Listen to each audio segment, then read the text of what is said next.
This video is part 2 of our discussion on the lean system.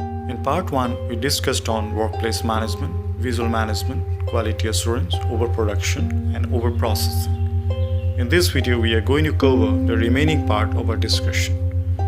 Hope this video will also be useful and interesting for you. In the conventional practices, you will see that the operations or whatever plans are made to produce something are person specific. Suppose due to some reason one person is not available. In that case, the works are badly hampered because the particular station will be waiting for the particular operators. But in the lean system, that bottleneck can be removed. How it can be done, let us see. There can be a detailed skill matrix in which the skills of all the persons are put with the current level. If by proper training and coaching we can elevate the levels wherever required with proper analysis, then what will happen? Multitasking and job rotations will be possible. In that case, we needn't have to be person specific. If somebody is not present, put someone in his place and works will not be hampered. This is a very good practice, and through lean system we can adopt these. We can sustain the system and the waiting time can be reduced to the minimum in this way. By properly analyzing the existing layout, an organization can optimize the transportation part. In that way they can eliminate the wastage called overtransportation. Every process in an organization needs to be standardized and the top management needs to approve. For every process there will be standard operating procedure. So all the important points will be put stepwise. There's the first step, second step, third step, like that. And those will be verified by the top management. The standard operating procedures will be displayed at the process areas. The work instructions will be displayed at the machine areas. And this way, a lot of deviations can be curtailed to the minimum. The organization can go up in terms of productivity because every step is standardized and we can avoid confusions.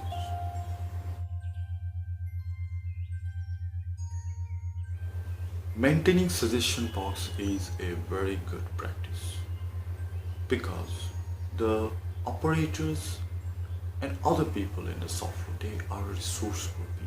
So they have a lot of observations, a lot of suggestions, but they may hesitate.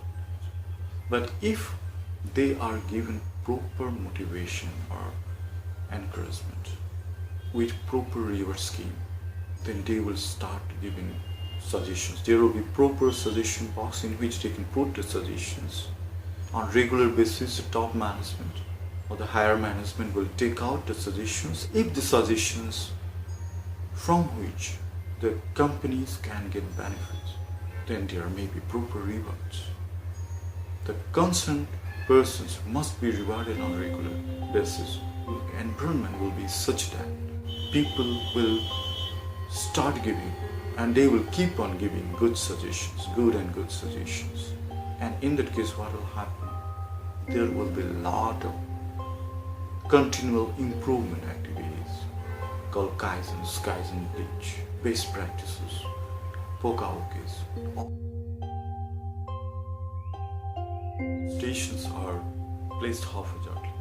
Operators' movements are moved. They have to take the raw materials to the station. After processing, they have to put the outcomes at a far place. After one station, the next station will be at a further place. There may be zigzag ways. But if by proper analysis we can optimize the layout in U or C or some convenient pattern in which different operations will be in a sequential way. The raw materials keeping area and the area for keeping the outcomes are at the least distance. The outcomes of one station can be easily used by the persons of the next operation. So in that case, we can say that the organization saves a lot of time and efforts. Productivity goes up in a better way. In the organizations, you will see generally a breakdown will take place and a lot of time will be required for rectifying the issue. Generally what happens, why this problem occurs, because the routine maintenance is not done in a regular way. Maintenance activities are considered as a separate activity from the production. But if we go for total productive maintenance, in which there will be complete autonomy to the concerned operators and helpers, so that they can do the routine cleaning, inspection, oiling and greasing. In that case, the breakdown can be brought down to the minimum. Inside the machines, there are certain things which cannot be checked by the operators. In that case, we'll have to take help of some expert organization and we'll go for annual maintenance contract.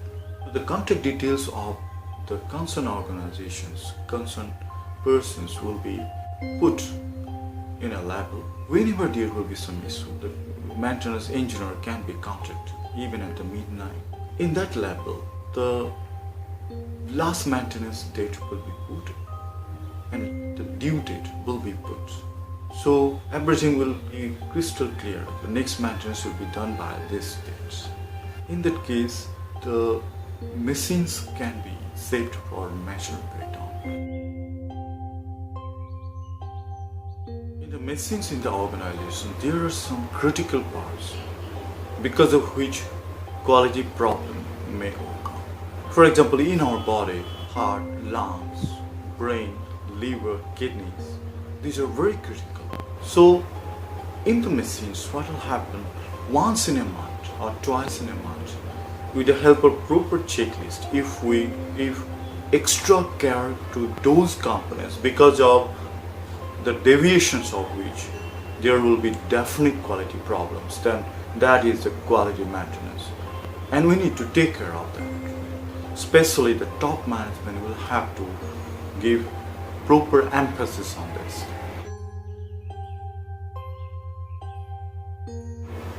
In the organizations, there are computers, photocopiers, scanners, and all these things with the help of which proper production reports or quality reports can be generated. And the reports, standards, and different documents need to be properly managed, properly kept. So those things may be checked properly at least once in a month with the help of office maintenance checklist. So one person, especially the administrator, will do this once or twice in a month, and this is very much useful for the organizations.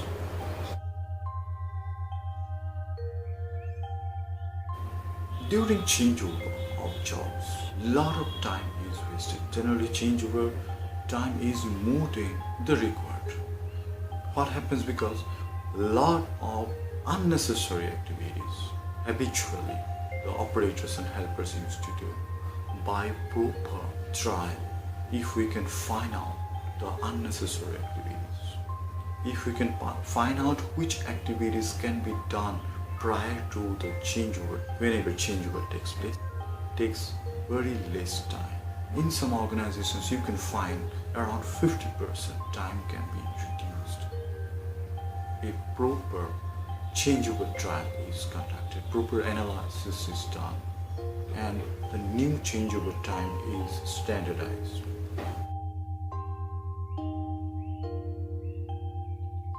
Inventory control is very much important in organizations.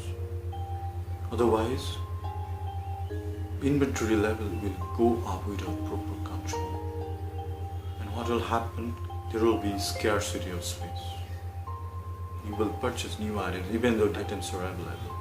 So what will happen? First of all, there is wastage of money.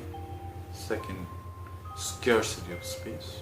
And whenever some items are lying, it may cross the expiry date.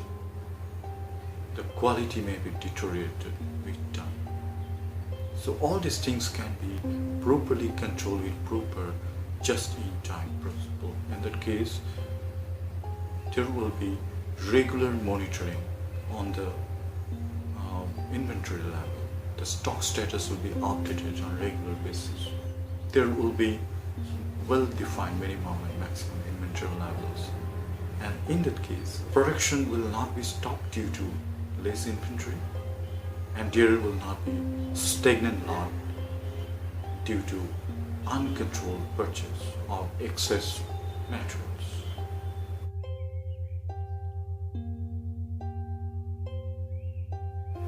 The priorities of jobs, suppose there are so many jobs or orders, you can define the priorities at every stage.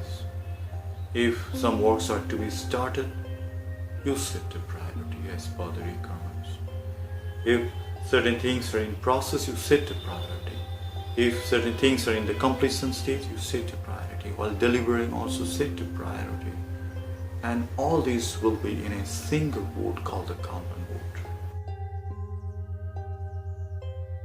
Similarly, there can be a Kanban card system in which you can exercise the pull system. You define the start time and end time, and the next station people will come and take the material. They will put the time also. The stagnant lot can be reduced. The gaps between two operations can be reduced to the minimum. The operations which are required must be carried out.